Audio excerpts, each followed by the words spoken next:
governo. Posteriormente, depois da emenda 20, esse tipo de convênio passou a ser proibido, depois da 9717, alguns ficaram no INSS e outros ingressaram no consórcio AMUPREV, que foi formado pela Associação Municipalista de Pernambuco.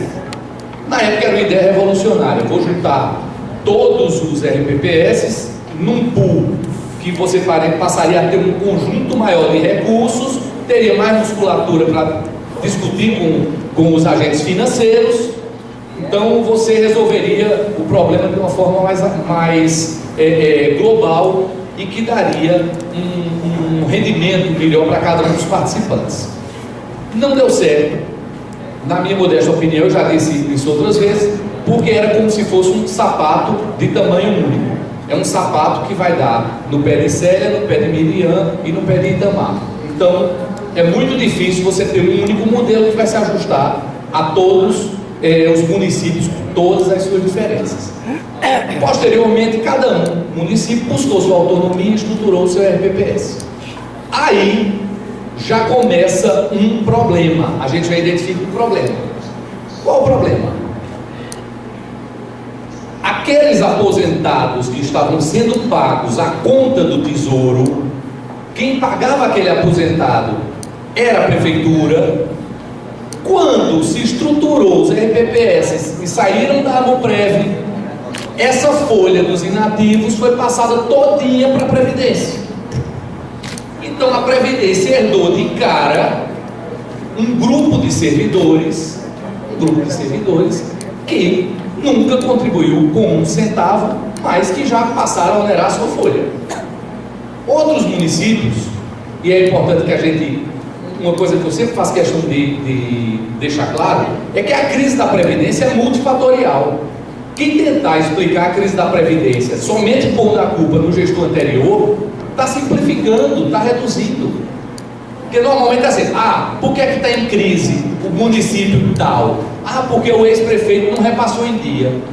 Esse é um motivo, mas não é o único motivo. Uma crise na Previdência não explica unicamente pela ausência de repasse. Eu dou um exemplo, por exemplo, o município de Caruaru, que eu fui gestor até 2016. Para vocês terem uma ideia, Caruaru só implantou a emenda 20 em 2005.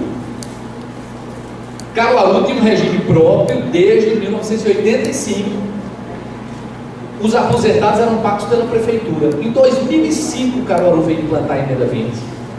Até 2005, a contribuição patronal era de 4% e a contribuição dos servidores era de 8%. E durante esse período todinho, Caruaru não foi incomodado, por exemplo, pelo Tribunal de Contas, ou pelo Ministério da Previdência, ou por qualquer órgão de controle externo, para que passasse a adotar aqueles parâmetros que estavam consignados na emenda 20. Então, a mesma coisa pode ser algum dos municípios de vocês. Então, a partir desse cenário, você já começa errado, já começa adotando esse conjunto de servidores que não contribuíram. Daí por diante a gente vai ver outros fatores que agravaram. Então, quando a gente vê a questão da crise, a gente identifica que existem alguns fatores internos que podem agravar a crise, muitos fatores internos, e vemos também alguns poucos fatores externos, porém bem mais importantes do que aquelas condições endógenas, do que aquelas condições internas. Fatores internos que podem gerar uma crise no seu RPPS. A gente já está cansado, chega nos eventos e todo mundo vai falar disso. Questões relacionadas à gestão. Como é que está se gerindo o RPPS? Eu lembro lá no começo da Previdência, um determinado prefeito me procurou, porque a gente ia prestar assessoria lá no município. Aí ele disse: doutor, estou pensando quem é que eu vou botar para ficar gerenciando esse negócio da Previdência. Eu tenho uma filha que ela não serve para nada, não se viu, não serve nada na vida. Eu vou botar ela nesse negócio da Previdência. O senhor sabe do que eu estou falando. E não deu certo mesmo, não. Ela teve 3 contas rejeitadas, tudo quanto pensar em maluquice aqui. Então existem problemas de gestão, problema do perfil do gestor, problema de falta de qualificação. Isso é uma parte que pode gerar uma crise. Adimplência dos ex-patrocinadores. Esse é um problema recorrente. Nós temos municípios que já estão no 11º parcelamento. Aí você parcela, faz o outro parcelamento, faz o outro parcelamento. Aí agora, não, se junta tudo para reparcelar. Quando eu dou consultoria, eu digo, não reparcele. Eu vou dizer o quê? Eu tenho que também fazer a defesa do ente.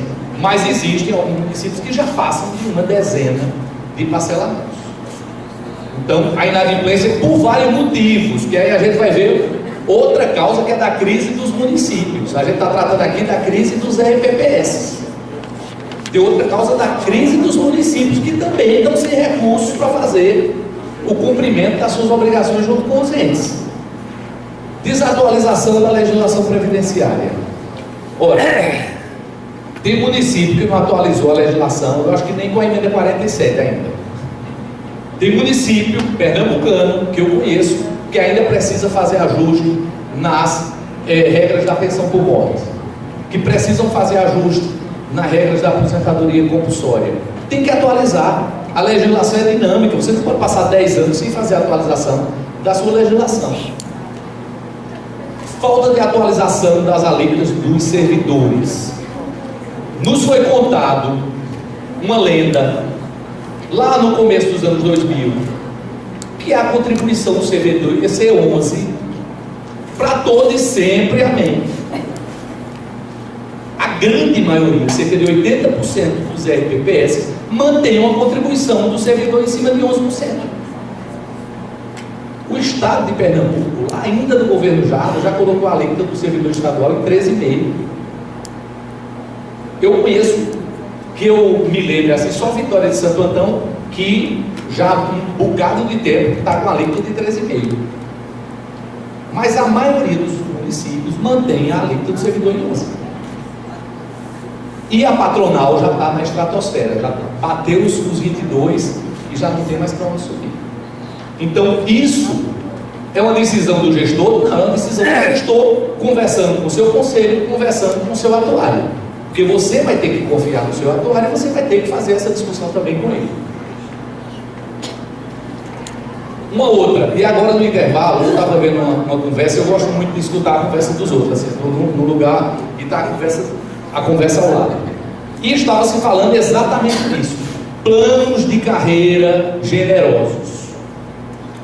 E mais na frente a gente vai ver, principalmente o plano de carreira dos professores, o impacto que tem tido na Previdência.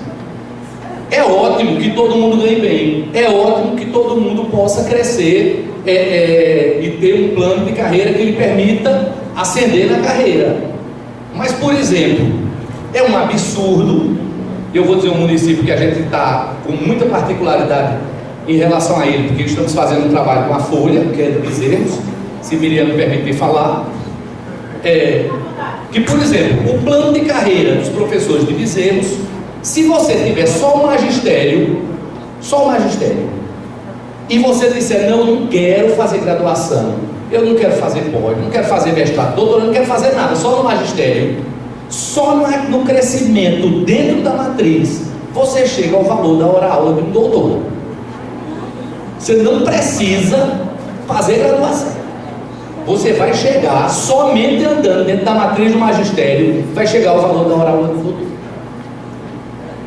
Isso é uma generosidade, mas outras generosidades são gratificações, são incorporações, são um monte de outros penduricalhos que, por força da paridade, o regime de previdência vai ter que pagar. Vai ter que pagar. Manutenção de verbas incorporáveis. A maioria dos municípios já não tem mais as estabilidades financeiras, mas a Previdência tem. Porque a Previdência é que no final paga todas essas estabilidades. E alguns municípios mantêm na sua legislação. E outros recriaram a estabilidade financeira. A gente tem casos de município que no governo passado recriou a estabilidade financeira. É ótimo para o servidor? É. Agora é a Previdência. Porque às vezes você só vai adquirir a estabilidade financeira nas vésperas de se aposentar, e se aposenta levando aquela verba. Né? Então, aí Outra, o processo de concessão de benefícios. Processo de concessão de benefícios. Estava ontem conversando aqui com a gestora de Belmonte, cadê? Ali. Um monte de bronca do processo de concessão de benefícios. Entende? Faz a concessão, não mandaram para o Tribunal de Contas, ou às vezes você faz uma análise, não faz uma análise correta do processo. Então isso também vai gerar um problema financeiro, porque a crise ela é financeira. Ausência de compensação previdenciária. E aqui é uma observação: a ausência de compensação, ou às vezes também é preciso que se ressalte, alguns municípios caindo na armadilha de alguns mágicos que estão chegando, prometendo compensações extraordinárias em um mês. Tem um caso do município, que eu não posso dizer o nome, que chegou uma pessoa, o município já estava fazendo a sua compensação previdenciária, e é devagar, porque na área de Caruaru tem um funcionário só no INSS para coordenar o processo, mas chegou uma empresa por fora, pelo gabinete do Executivo Municipal, e disse: olha, nós liberamos todo o valor da sua compensação em um mês. Eu não acredito em mágica, mas essa mágica aí ela tem um preço muito alto, inclusive para o RPPS. Falha no controle social, ou seja, conselho sem empoderamento, conselho que não se reúne, conselho que não acompanha, conselho que não recebe nenhuma informação, e também conselho que não pede nenhuma informação, porque muitas vezes o conselheiro não está sabendo nem qual é o seu papel dentro da Previdência, porque isso é uma coisa que precisa a gente reforçar, e é um elemento, para mim, dos mais importantes para a cultura previdenciária, é você reforçar a importância do conselho. O conselho é o servidor, o conselho é o dono da Previdência, é a voz do dono. O dono da Previdência não é o prefeito, o dono da Previdência não é o presidente, o dono da Previdência é o servidor, e o conselho representa o servidor, e muitas vezes não tem a devida capacitação, não percebe a verdadeira importância do seu papel como conselheiro. Então esses fatores endógenos, fatores internos, são fatores que vocês podem atuar para resolver. Você pode, Manã pode atuar ali com a questão da compensação previdenciária. Adilson pode melhorar a gestão do eficiência prévia, que já é muito boa, ressalte-se. Célia pode se reunir com o prefeito e discutir a questão dos planos de carreira do magistério, sobre o impacto deles na Previdência. Entretanto, existem outros fatores que vocês não podem fazer nada.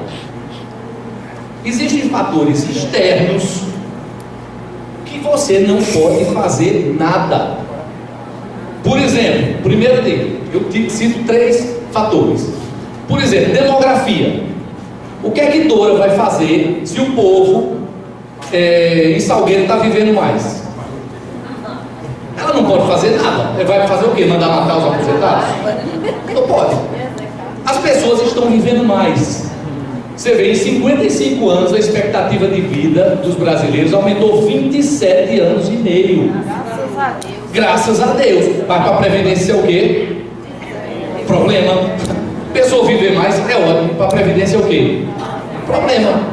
Se você considerar somente da emenda 20 de 98 até agora, nós já tivemos um aumento de 5 anos na expectativa de vida. Só que você tem um aumento na expectativa de vida, óbvio que aqui eu estou falando de expectativa de vida ao nascer, para a Previdência a gente usa o conceito de expectativa de sobrevida, mas também tem um impacto. Então você tem um aumento de 5 anos na expectativa de vida, mas não tem aumento de 1 ano sequer no tempo exigido para a aposentadoria. E esse tempo que se exige hoje, de 30 anos para mulher e 35 para homens, os 35 anos, ele está lá na lei do funcionalismo federal, desde 1952, que era 35 anos, na época de serviço, depois de contribuição. Em 1952 se exigia os 35 anos. Em 2018 se exige os 35 anos. Em 1952, a expectativa de vida algacia era 50 e poucos anos. Agora é 75. Então, essa questão demográfica, ela é um veneno, e alguém tem que pensar em uma amarração da legislação, como foi feita na Lei 13.135, que é a das pensões por morte, que tem uma amarração da regra com a demografia, ou seja, se eu vou dar um aumento na expectativa de vida e sobrevida, eu tenho que fazer uma atualização da regra. Da regra. Você pode dizer, não, mas a previdência é para que a gente possa viver mais e que a gente viva mais. É ótimo que viva mais, mas como é que paga essa conta? Porque essa conta vai ter que ser paga. Então, isso aqui não tem como correr. Então, desde 1952, que a regra para o servidor é de 35 anos, e as mulheres passaram a conquistar esse benefício da redução de 5 anos, na Constituição de 67 e na legislação do servidor federal de 77, de reduzir de 30 para 35. E de lá para cá, continua a mesma regra, mesmo as pessoas vivendo mais. Tem um cálculo que eu sempre faço, que é um cálculo bem simples. Uma professora começou a trabalhar aqui no município de Salgueiro aos 20 anos. Ela se aposenta com quantos anos? Nos 50, né? Ela completa os 25 anos antes, mas não tem a idade, certo? Ela contribuiu durante 30 anos com 11%, vou dizer que foi 11 aqui, e 22 patronal. Ela contribuiu durante 30 anos com 33%. Essa mulher vai morrer com quantos anos? 80, pelo menos com 80. Eu mesmo não quero morrer antes disso, mas ela não morre antes de 80 de jeito nenhum.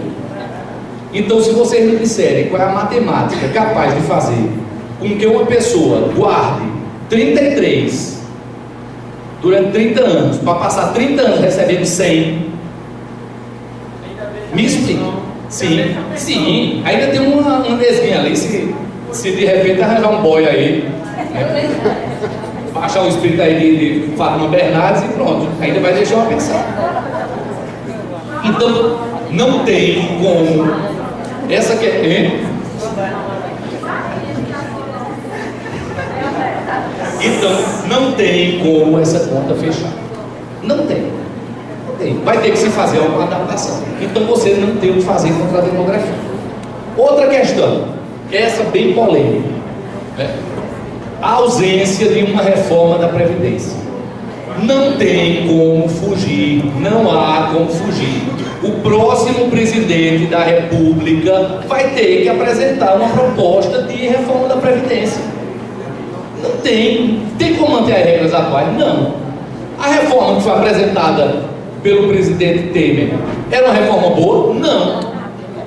Nós que estamos aqui em fóruns nacionais, presidente Erickson aqui sabe disso, eu não conheço um especialista importante de Previdência que foi consultado para a confecção dessa proposta da reforma da Previdência. Então, mas que a gente precisa fazer uma reforma, precisa. Não tem como fugir. E não adianta ficar, a gente tem argumentações, tem tese de doutorado, dizendo não há crise da Previdência, se pegar o orçamento da Seguridade Social, o orçamento é superavitário, mas a Seguridade Social, dois sistemas, a saúde e a assistência, não são contributivos, a Previdência é contributiva, e na Previdência existe sim déficit, por inúmeras razões, que se a gente parar aqui vai ter que fazer um outro evento só para discutir a crise da Previdência, a reforma da Previdência, mas que precisa se fazer uma modificação nas regras da Previdência, sim, porque afinal a Previdência é deficitária. Quando se faz aquele cálculo simples que eu fiz da professora, a gente vê que existe um déficit da Previdência. Não tem como correr dessa conclusão. Não existe. Vocês veem isso no dia a dia de cada um de vocês. Algumas questões que eu acho que deveriam conter numa próxima reforma da Previdência. Vincular regras à demografia. Então hoje é 35-30, mas se tiver um aumento na expectativa de vida e de sobrevida, criar um mecanismo que esses números se atualizem. Eu acho que é necessário. Igualar regras de homens para mulheres, eu acho que isso é fundamental que aconteça. A mulher aposenta-se hoje 5 anos a menos e vive 7 anos a mais. Então tem 12 anos que está sendo paga a mais nessa conta. E essa conta pode ter até bons argumentos. Não, a mulher tem uma dupla jornada. Eu entendo toda a argumentação. Mas para a Previdência, olhando friamente do ponto de vista financeiro, não existe uma argumentação lógica para você manter essa diferença. Agora eu vou manter essa diferença, eu vou igualar a regra agora de cara. Eu vou pegar o Cione que está há 20 e tantos anos na prefeitura de São Bento do Una e empurrar o Cione para ficar mais 5 anos. Não. Criar uma regra de transição que permita que pelo menos as mulheres que ingressarem agora no mercado de trabalho, que começarem a trabalhar agora, elas já saibam que estão entrando num sistema previdenciário com regra igual entre homens e mulheres. A mesma coisa, a regra para todos os servidores, as categorias. Também com uma regra de transição que permita que isso seja igualado. Eu não vejo. Se tiver alguma professora aqui, vai querer me matar depois no intervalo. Vou pegar esperar você ali na saída. Não vejo nenhuma lógica para que a gente aposente uma mulher aos 50 anos. Não há nenhuma lógica. Não há. A Previdência, ela não aguenta. Pois vai para uma sala de aula com e aí 40 meninos. Eu sou professor também. E eu nos campos. Vai de criança. Vai para uma sala de aula com 40 Outra. meninos. Eliminar o acúmulo de benefícios. Isso até foi tentado nessa reforma na questão de proibição de acúmulo de pensões com aposentadorias.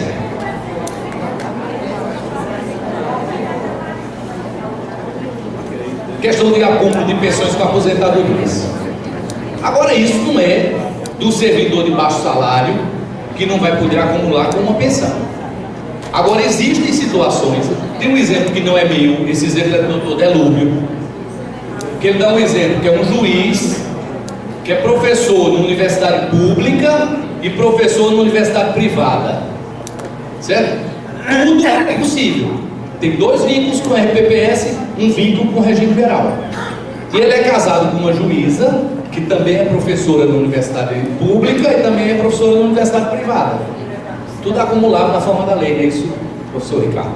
Tudo acumulado. Se esse juiz morre, essa juíza vai receber 3 aposentadorias e 3 pensões. E a Previdência vai estar pagando 100 mil reais a ela todos os meses. Se alguém disser que o objetivo da justiça previdenciária é esse, então eu acho que vai ter que se discutir essa questão de acordos. A gente já viu os 3 fatores externos que você não tem o que... Você não pode nada contra eles. Você não pode nada em relação à demografia. A reforma da Previdência, vocês não podem, porque isso vai ter que ser discutido num nível mais elevado. Você não pode fazer a reforma da Previdência do município de Mirajuba. Você vai ter que fazer a reforma, tem que ter uma reforma nacional. E o terceiro, que eu conversava também no intervalo, e que para mim tem sido o maior problema dos RPPS de Pernambuco: a implantação do piso nacional do magistério sem levar em conta o impacto disso nas previdências. Se você observar a lei do piso, primeiro fazer uma observação: é justo que o professor tenha um piso? É justo que tenha um piso. É justo que o professor ganhe bem? Justíssimo, ninguém discute. Até porque se diz, o próprio nome já disse. Ninguém discute. Eu acho que todo mundo tem que ser bem remunerado. Justíssimo. Agora, outra pergunta: a Previdência aguenta? Não aguenta. A Previdência não está aguentando pagar. E eu vou mostrar por quê. 2009 a 2018. Inflação 2009 a 2018, 69,5%. FPM, pegar a principal receita dos municípios, 90,67%. Em Salgueiro, menos ainda, 86,44%. Salário mínimo, que sempre sobe acima da inflação, 105%. Piso nacional do magistério, quase 160%. Aí você soma o piso, mais os PCCs generosos, mais a possibilidade de acumulação, você não consegue pagar. Não consegue pagar. A gente está vendo municípios pequenos. Essa semana eu estava vendo em Custódia, tem professora ganhando 10 mil reais. É justo que a professora lá de Custódia ganhe 10 mil? É. A Previdência aguenta pagar? Não aguenta. Não aguenta. Hein? Bem abaixo ali, bem abaixo. É, sim, agora o Fundeb, ele não. Sim, mas não sabe o centavo do Fundeb para a Previdência, não. Pessoal, o problema do piso. Sim, mas a Previdência não recebe recurso do Fundeb, não. Isso aí é a justificativa para que o município pague ou não pague o piso.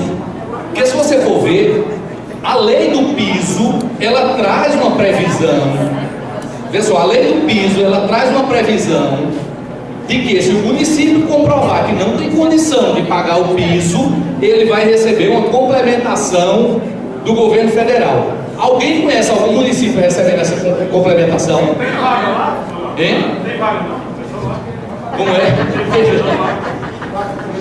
Tem, deve ter.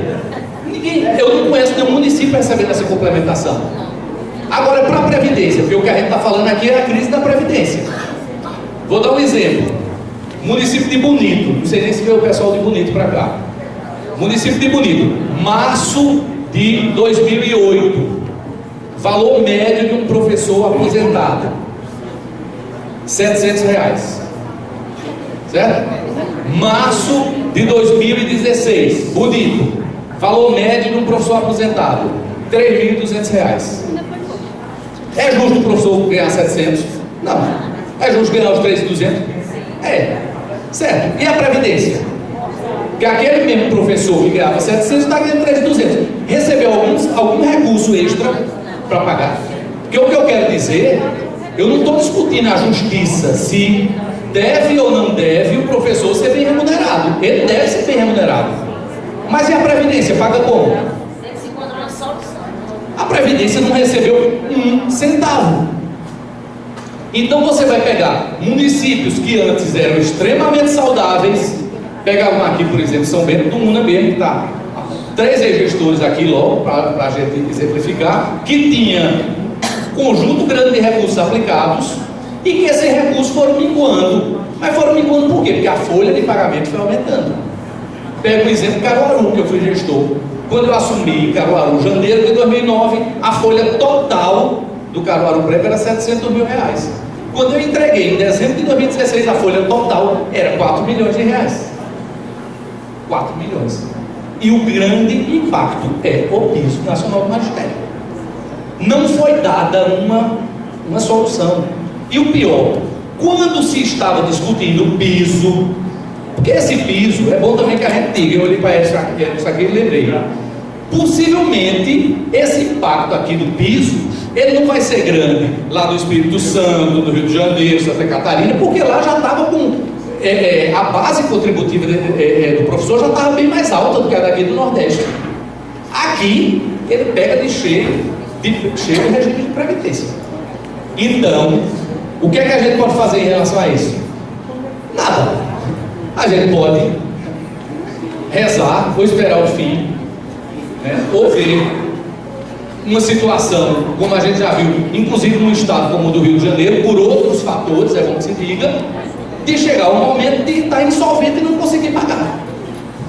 Não conseguir pagar mais. Como é que vai? Como é que pode um município, como eu conheço, municípios fazendo aporte para o fundo financeiro de mais de R$1 milhão? Em contrapartida, o gestor municipal não quer fazer um concurso público. Pode, sim. O concurso é uma das soluções. Mas é uma das soluções. Porque tem uma questão do concurso. Você vai pegar alguns municípios que você tem 2/3 da folha toda de contratado e comissionado. Isso é um fato que ameniza. Mas a solução precisa ser uma solução muito maior. E a maioria, como a gente viu, os fatores mais preponderantes estão fora do alcance da resolução dos gestores da Previdência. Já teve um agravante, Osório. Questão da segregação de massa. Você fechou o grupo, a partir dali... Exato, bem lembrado, pronto. Aí ele entrou agora na questão da segregação, que eu coloquei duas questõezinhas aqui para a gente discutir. Primeiro, mesmo agora, 20 anos depois que a gente está comemorando 20 anos da emenda constitucional 20, ainda se questiona se o município pode voltar para o INSS. O município pode voltar para o INSS. Até o próprio Ministério tem uma cartilhazinha lá dizendo como é que o município deve voltar. Primeiro, é impraticável do ponto de vista financeiro, não tem como. Segundo, eu acho que o município estar no INSS é uma situação ilegal. Legal. O artigo 40, o caput do artigo 40 da Constituição, antes da emenda 20, era uma regra que dizia assim: o servidor público será aposentado, 2 pontos. Aí dizendo a regra como se aposentava. Era uma mera regra de aposentadoria. Com a emenda 20, a redação passou a ser: ao servidor público titular de cargo efetivo da União dos Estados Federal e Municípios é assegurado o regime de previdência de caráter contributivo. Passou a ser um direito subjetivo do servidor. O servidor tem um direito ao seu regime próprio. Não existe opção. É opção, eu quero ficar no INSS ou no regime próprio. Para mim não existe opção. E voltar é que não existe. E eu pergunto: quem é o servidor que gostaria de voltar para o INSS? De entrar no cálculo da média? Até porque tem alguns municípios que a gente fez, os últimos que nós implantamos a Previdência, como Cachoeirinha, como Santa Cruz de Caparibe, Agrestina, que um professor, principalmente depois do piso, podia se aposentar, que fazia o cálculo da média, o valor, vamos dizer, o professor está ganhando 3 mil. Quando fazia o cálculo no INSS, caía para R$ 1.200. Porque ele ia voltar a julho de 94 para fazer o cálculo da média. Então, eu acho que é uma questão que nem se discute. Segunda questão: segregação de massa. Que eles ali, a maioria do município segregaram a massa. Vai fazer um concurso, resolve? Não. Porque o concursado vai entrar do fundo previdenciário. O fundo deficitário é o financeiro. O financeiro está falido mesmo, está quebrado. Pergunta: segregação de massa é obrigatória e ela pode ser revogada? Aí é bom, tem algumas poucas coisas. É bom a gente ser mais velho, porque a gente tem a memória exata de como foi feita a segregação de massa nos municípios. Eu estava lá. Alguns dos que estão aqui estavam lá. A segregação de massa, ela foi imposta pelo Ministério da Previdência. Ou segrega a massa, ou não tem a CRP. No tempo que a CRP significava uma coisa importantíssima, porque hoje 70% do município tem CRP judicial. Ou não? Todo mundo está com a CRP com a liminar no bolso. Mas naquela época, 2006, 2007, 2008, que o Ministério tinha uma força muito grande, eram prefeitos loucos querendo uma CRP porque precisava do recurso do convênio, e o Ministério com a faca no pescoço dos municípios, ou segrega a massa, ou se não segregar não tem CRP. Foi imposta pelo Ministério. E os municípios, como naquela época a segregação ela não atingia em nada, porque o piso não tinha sido implantado, que é o grande impacto que tem na base salarial, todo mundo disse: não, vou segregar, não vai ter problema nenhum, vou trabalhar com uma conta e com a outra. Agora a gente está vendo como foi. E se vocês verem a própria normatização do Ministério da Previdência, ela diz o seguinte, da portaria 403, artigo 20. Vê, isso é na portaria do próprio Ministério. Na hipótese da inviabilidade do plano de amortização para o equacionamento do déficit, será admitida a segregação de massa. E na nota técnica 03/2005, no ponto 118, isso é o Ministério da Previdência que está dizendo: a segregação da massa é uma forma de equacionamento do déficit que se constitui em uma última alternativa a ser implantada. Trata-se assim de exceção aos princípios norteadores do RPPS, exceção se faz em prol da Constituição do Plano Previdenciário, ponto. Vê, isso era a última saída. Foi feita a maioria dos municípios. Eu desafio o município aqui que segregou e que tinha um parecer atuarial dizendo não tem outra solução de equacionamento do déficit, você vai ter que segregar para ter essa saída. Ninguém nem sabia o que era isso. Ninguém nem sabia. Aí quando é agora, o Ministério baixa uma portaria dizendo, se você quiser revogar a segregação, você tem que fazer isso. Você tem que mandar um ofício, você tem que pedir uma autorização, você tem que botar um carimbo, você tem que reconhecer firma, tem que chamar o conselho, você tem que fazer tudo. Certo? Sim, também. Por quê? Porque o Ministério da Previdência se arvora no direito de regulamentar por portaria o princípio do equilíbrio financeiro e atuarial que está no artigo 40 da Constituição. Então eu baixo uma portaria e regulamento a Constituição. E não é estranho, porque teve uma discussão que eu fui fazer do município de Agrestina no Ministério, e eu estava na mão com a Constituição, e o técnico do Ministério estava na mão com a portaria, e adivinha quem é que tinha mais força? Portaria, instrução normativa, o parecer.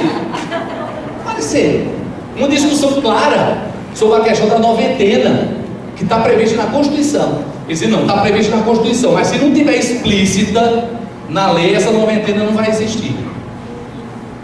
Não em relação aos servidores. Então, eu acho que não cabe ao Ministério fazer essa regulamentação.